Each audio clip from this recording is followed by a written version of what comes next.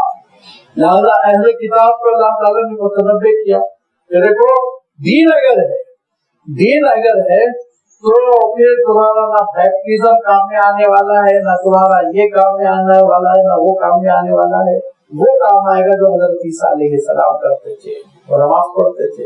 انہوں نے بچپن میں شیخارگی میں اعلان کر دیا تھا کہ مجھے اللہ تعالیٰ نے حکم دیا نمازوں کے پڑھنے کا، وَأَمَرِ بِالصَّلَاةِ وَالزَّكَاةِ مَا دُمْتُ حَيًّا۔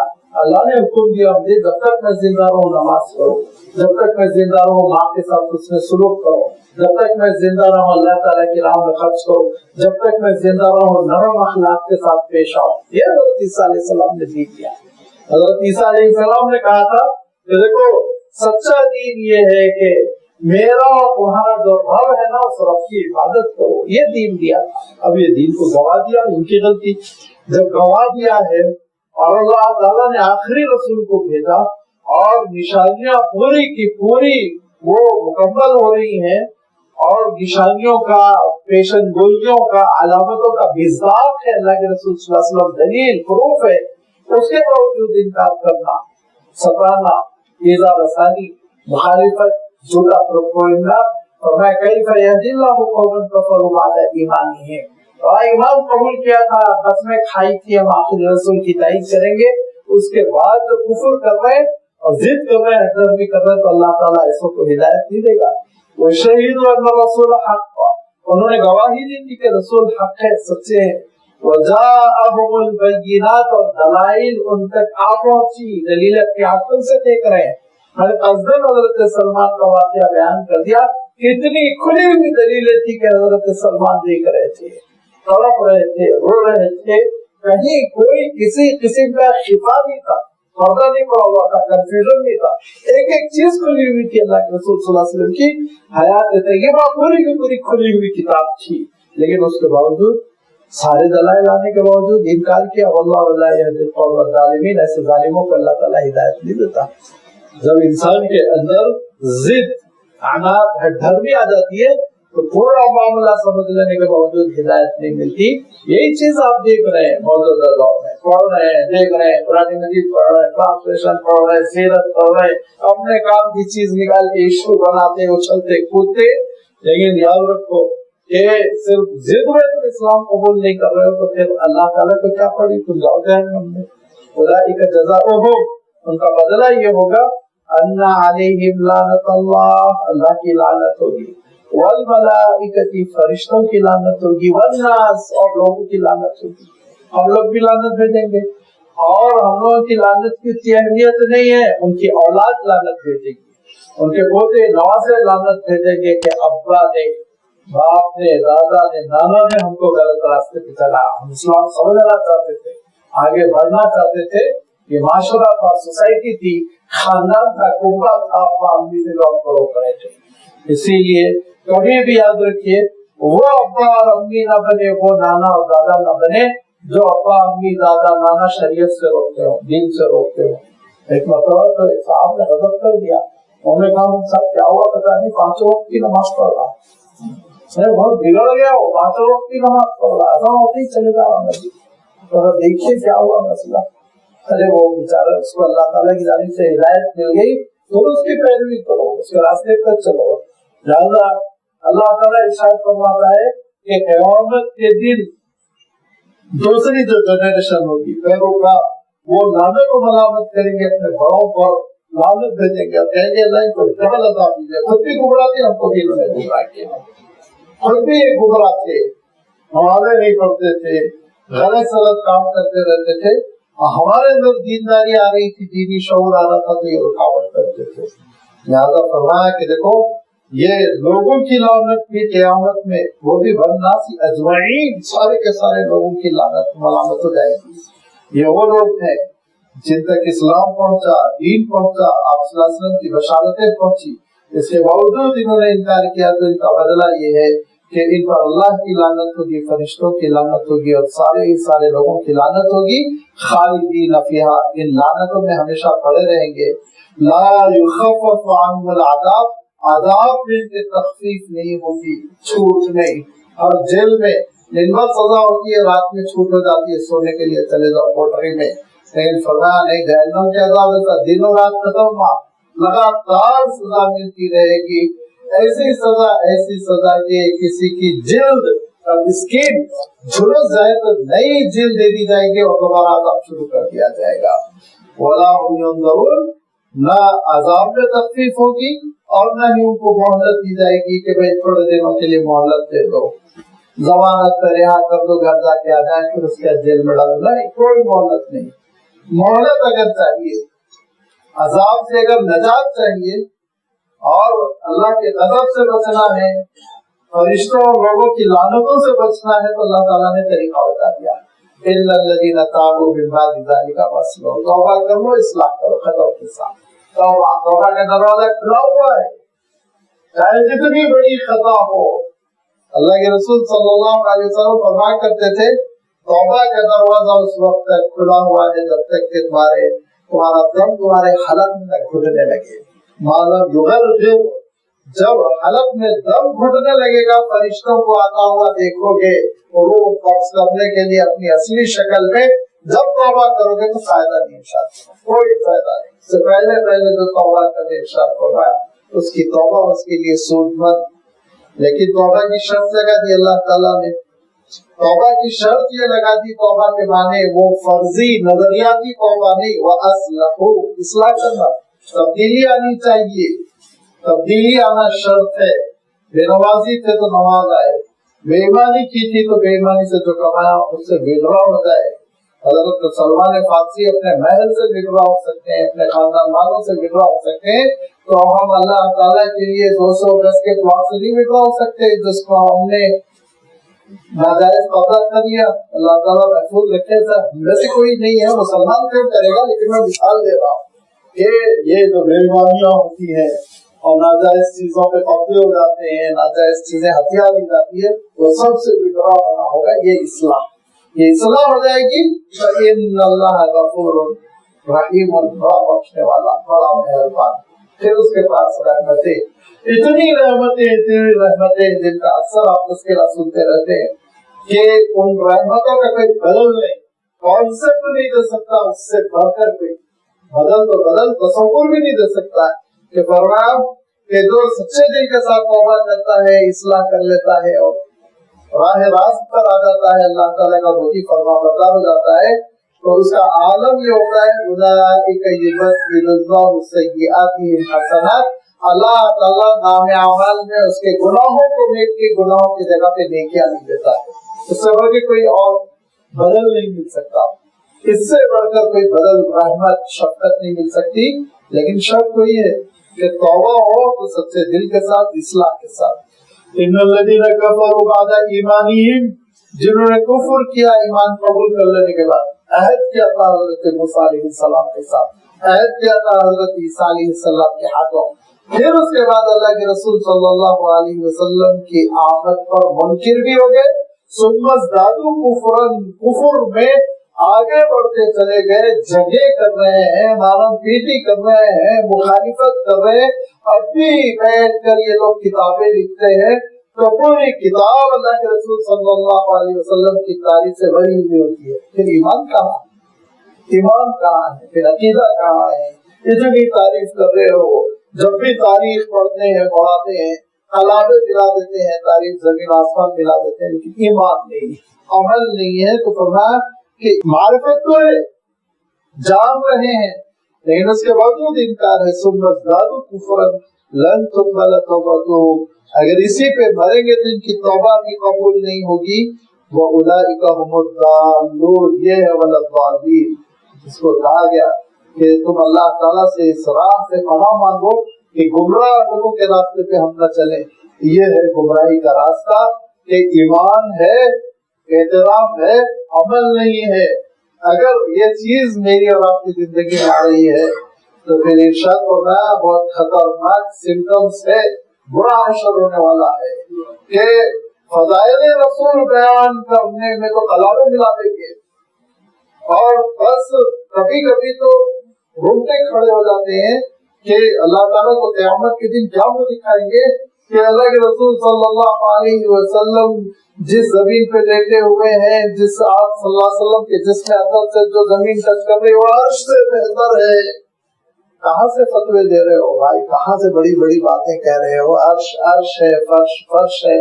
اللہ کے رسول صلی اللہ علیہ وسلم کی فضیلتیں وہ قرآن پاک سے احادیث سے ثابت ہے، تمہارے بکواس کی ضرورت نہیں ہے۔ تو دعوے تو بڑے بڑے ہیں، عمل نیل عمل کچھ نہیں۔ جو اتنے افضل رسول ہیں تو ان کی زندگی کے مطابق اپنی زندگی کیوں نہیں ڈالتے ہو؟ جو اتنے اعلیٰ رسول ہے کہ ان کی تعریف میں تمہاری زبان کر رہے ہیں، ہونا چاہیے، ہم بھی کہتے ہیں ہونا چاہیے، نتیجہ کہاں، رزلٹ کہاں، عمل کہاں؟ قیامت کے دن عمل دیکھا جائے گا، تقریریں نہیں دیکھی جائیں گی۔ فرمایا اگر یہ علامتیں ہیں تو یہ ضلالت کی علامتیں ہیں، گمراہی کی علامتیں ہیں۔ یہ عیسائیوں جیسا دین ہے ہمارا کہ حضرت عیسیٰ علیہ السلام کو خدائی میں تو شریک کر دیا، عمل عیسیٰ نہیں ہے، مزاج عیسیٰ نہیں ہے، اسلوب عیسیٰ نہیں ہے، اسوہ عیسیٰ نہیں ہے۔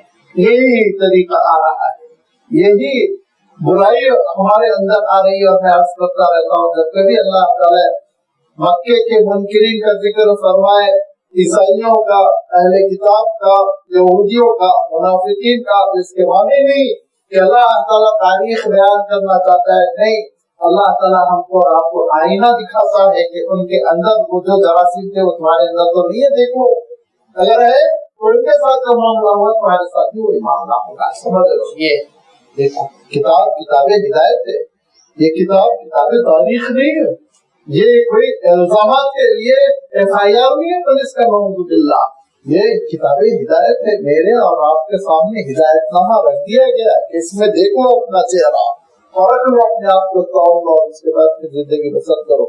ان الذین کفروا وماتوا وهم کفار، جو انکار کرتے ہیں اور کفر پر مرتے ہیں، فَلَن يُقْبَلَ مِنْ أَحَدِهِمْ، تو ان میں سے کسی سے نہیں قبول کیا جائے گا، مِلْءُ الْأَرْضِ ذَهَبًا، گلوب برابر، یہ جو گلوب ہے کتنے کلو کا ہے پتہ نہیں، اور کتنا بڑا ہے پتہ نہیں، وہ سب آپ جغرافیہ میں جا کے دیکھ لیں۔ یہ گلوب بھر کر سونا بھی قیامت کے دن فدیے کے طور پر بطور فدیہ پیش کر کے یہ کہیں کہ ایک دن کے عذاب میں تخفیف ہو جائے، نہیں قبول کیا جائے گا۔ دنیا کمانے ہی لوگ بھر رہے ہیں، سب کچھ دنیا کو سمجھ رہے ہیں، اور دنیا کمانے کے لیے لوگ نافرمانی کر رہے ہیں، دنیا کمانے کے لیے لوگ حرام کا ارتکاب کر رہے ہیں، دنیا کمانے کے لیے لوگ سود کھا رہے ہیں، رشوت کھا رہے ہیں، مال ہڑپ کر رہے ہیں۔ فرمایا یہی دنیا، سونا چاندی دولت اور یہ بینک بیلنس، یہ سب قیامت کے دن بالکل ذرہ برابر کام آنے والا نہیں ہے، اور قیامت تو بہت دور ہے، مرنے کے ساتھ ہی کام نہیں آتا ہے۔ لہٰذا فرمایا کہ پھر اللہ کے دین کا انکار کیوں، اللہ تعالیٰ کی تعلیمات کا انکار کیوں؟ اگر دنیا ہی ہے تو پھر یہ سمجھنا چاہیے کہ قیامت کے دن یہ دنیا کام آ جائے۔ اولئک لهم عذاب علیم، ان کے لیے بڑا دردناک عذاب ہوگا۔ وما لهم من ناصرین، اس دن تک کوئی ایڈوکیٹ صاحب بھی نہیں ہوں گے کام آنے والے، کوئی سفارشی نہیں ہوگا، کوئی کام بنانے والا نہیں ہوگا، کوئی مدد کرنے والا نہیں ہوگا۔ ہو سکتا جس بیٹے کے لیے، جس بیٹی کے لیے حرام دنیا کما کے میدان حشر میں کھڑے ہوئے تھے، اس سے ایک دن کا صدقہ مانگے، ایک دن کی زکات مانگے، ایک دن کی نماز مانگے، وہ دینے کے لیے تیار نہیں ہوں گے، کہیں گے ابا جان آپ اپنا جواب دیجیے، میری نمازیں میرے پاس رہنے دیجیے، میرے صدقات میرے ساتھ رہنے دیجیے، مجھے شدید ضرورت ہے۔ نفسی کا عالم یہ ہوتا ہے، پہچاننے سے انکار کر دیں گے۔ تو لازمی بات ہے کہ مخلوق کے لیے خالق کی نافرمانی کیوں، بندوں کے لیے اللہ کو خوش نہ کرنا یہ کیوں؟ اللہ تعالیٰ سب سے پہلے خوش کرنا، اس کو راضی کرنا، اور اس کو راضی کرنے کے لیے بھی ایک فارمولا ہے۔ کہیں بھی انسان کو اللہ تعالیٰ نے بغیر رہنمائی کے نہیں چھوڑا، کنفیوز سوچتے رہو کیا کرنا ہے، نہیں۔ لن تنالوا البر حتى تنفقوا مما تحبون، انشاءاللہ آئندہ اتوار اس کی وضاحت آپ کی خدمت میں آئے گی کہ مولا کی رضا کیسے ہم حاصل کر سکتے ہیں۔ اللہ تعالیٰ ان حقیقتوں پر عمل کرنے کی توفیق عنایت فرمائے. وآخر دعوانا ان الحمد للہ رب العالمین.